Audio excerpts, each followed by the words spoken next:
এই রেসিপিটা কিভাবে রান্না করছি সেটা আপনাদের সাথে শেয়ার করছি। খুবই লোভনীয় একটা রেসিপি। এরকম রেসিপি হলে আর কিছুই লাগবে না। এখন চলে যাচ্ছি মূল রেসিপিতে। একটা কড়াইতে পেঁয়াজ কুচি দিয়েছি পরিমাণ মতো, তারপর দিয়ে দিলাম টমেটো কুচি। সমস্ত উপকরণ ভালোভাবে হাতে মাখিয়ে বসাবো, তাই একে একে সব মশলাগুলো দিচ্ছি।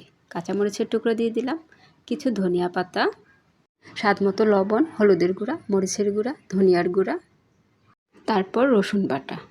পরিমিত তেল দিয়ে সমস্ত মশলা হাতে ভালোভাবে মাখিয়ে নিব।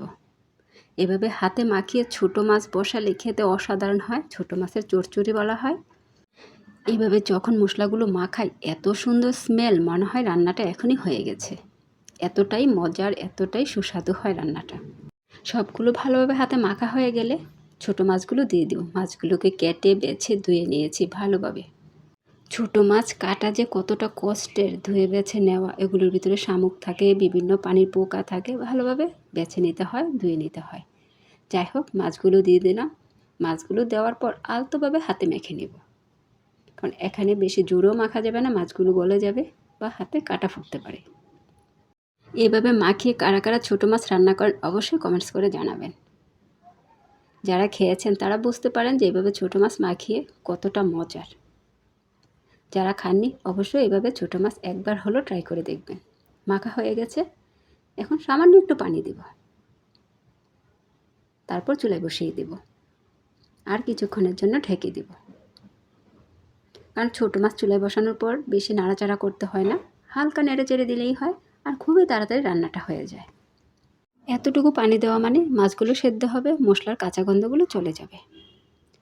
ঢাকনা ওঠানোর পর হালকা নেড়ে চেড়ে দেব।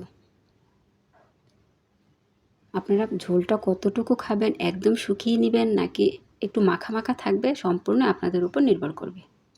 এই অবস্থায় আমি আমের ফলি দিয়ে দেব, ফ্রোজেন করা, মানে রোদে শুকিয়ে রেখেছি, তারপর নর্মাল ফ্রিজে ফেলে রেখেছি যেন পোকায় না ধরে।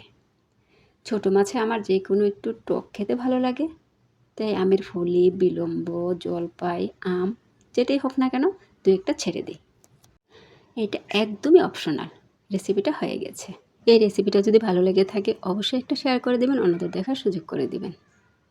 ভিডিওটা এতক্ষণ দেখার জন্য অসংখ্য ধন্যবাদ। আপনাদের মাঝে আবারও নতুন এক ভিডিও নিয়ে চলে আসব। ততক্ষণ সবাই ভালো থাকবেন, আমার জন্য বেশি বেশি দোয়া করবেন। সবার শুভকামনা রইল। আল্লাহ হাফিজ। আসসালামু আলাইকুম।